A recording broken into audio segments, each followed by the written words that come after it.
Rendement. Du savon peut être synthétisé en laboratoire de chimie. Nous pouvons pour cela faire réagir un solide, la stéarine, avec une solution de soude. Les produits obtenus sont le savon et du glycérol. Pour réaliser cette synthèse, on mélange une masse M1 égale 20,0 g de stéarine et un volume V2 égale 40 ml de solution d'hydroxyde de sodium de concentration en mol égale à 10 mol par litre.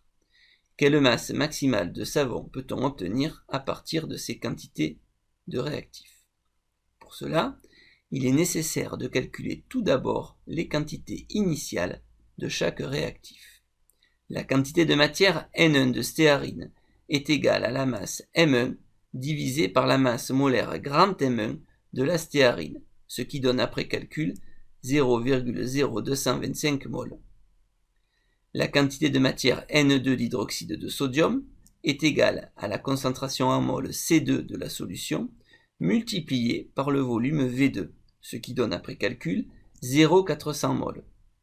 Ces quantités de matière permettent ensuite d'en déduire le réactif limitant. N2 sur 3 est égal à 0,133 mol et supérieur à N1, donc la stéarine est le réactif limitant. Cela nous permet de calculer la quantité de matière maximale de savon, puis la masse maximale de savon Mmax. Une mol de stéarine produit 3 mols de savon, donc N1 mol de stéarine produit 3 N1 mol de savon, donc Nmax égale 3N1, soit 0,0675 mol. Cela nous permet d'en déduire la masse Mmax, qui est égale à Nmax fois la masse molaire M3 du savon, soit après calcul 20,7 g.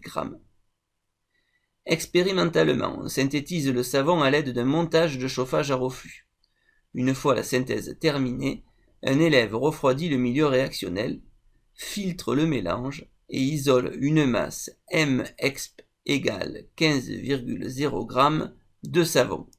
Cette masse maximale est inférieure à la masse Mmax. Plusieurs raisons peuvent expliquer cela. La totalité du réactif limitant n'a pas été consommée, soit parce que la réaction n'est pas totale, soit parce que la réaction a été arrêtée avant son terme. Tout le savon n'a pas précipité. Il y a eu des pertes de produits lors des manipulations, etc. Pour déterminer l'efficacité de la synthèse effectuée, le chimiste va calculer le rendement de cette synthèse. Ce dernier peut se noter état et se calcule comme le rapport de la masse de produit obtenu expérimentalement sur la masse maximale que l'on pourrait obtenir dans les conditions idéales. Réaction totale, pas de perte, etc. Ou comme le rapport de la quantité de matière expérimentale de produit sur la quantité de matière maximale. Dans le cas de la synthèse précédente du savon, le rendement est égal à 15,0 g sur 20,7 g, soit 0,724 ou 72,4%. Notons qu'il est rare d'avoir un rendement de 100% et que le calcul du rendement nous aide à analyser et à améliorer le protocole expérimental. Retenons donc la méthode à suivre pour calculer le rendement d'une synthèse. Étape 1. Calculer les quantités de matière initiale de réactif. Étape 2. En déduire le réactif limitant. Étape 3. Calculer la quantité de matière maximale Nmax ou la masse maximale Mmax de produit attendu. Et enfin, étape 4. Calculer le rendement état en utilisant une des relations suivantes. Mexp sur Mmax ou Nexp sur Nmax. Réalisons un petit test de 3 questions. Mettez en pause lorsque le symbole suivant s'affiche pour prendre le temps de répondre. Question 1.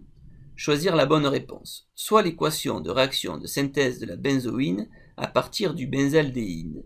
2C2H6O liquide donne C14H12O solide. Si on part d'une quantité de matière N1 de benzaldéhyde, la quantité de matière maximale Nmax de benzoïne attendue est N1, 2N1 ou N1 sur 2.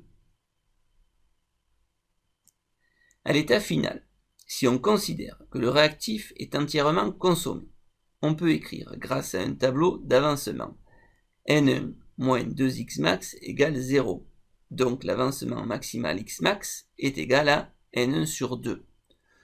Toujours grâce à un tableau d'avancement, on peut écrire que la quantité de matière N max de produit est aussi égale à x max.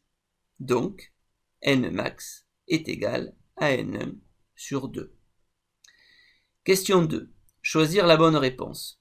Lors d'une synthèse, il se forme 0,20 mol d'un produit, alors qu'au maximum 0,50 mol de ce produit est attendu. Le rendement de la synthèse est de 10%, 20% ou 40%. Le rendement d'une synthèse s'exprime comme le rapport de la quantité N-exp de produits obtenus expérimentalement sur la quantité maximale N-max de produits attendus. N-exp est égal à 0,20 mol, N-max est égal à 0,50 mol, donc le rendement est égal à 0,40. La réponse juste est donc la réponse C, 40%. Question 3. Choisir la ou les bonnes réponses. Un solide est synthétisé au laboratoire. Le rendement de la synthèse n'est que de 60%. Quelles hypothèses peuvent expliquer ce faible rendement? Le solide obtenu n'est pas complètement sec. Le temps de chauffage n'a pas été suffisamment long. Le solide obtenu contient des impuretés. Si le solide obtenu n'est pas complètement sec, ou s'il contient des impuretés, cela aura tendance à faire augmenter le rendement. En revanche, si le temps de chauffage n'est pas suffisamment long, il se peut qu'une partie du réactif limitant n'ait pas été totalement consommée. Dans ce cas, cela se traduit par une perte de rendement. La seule réponse juste est donc la réponse B.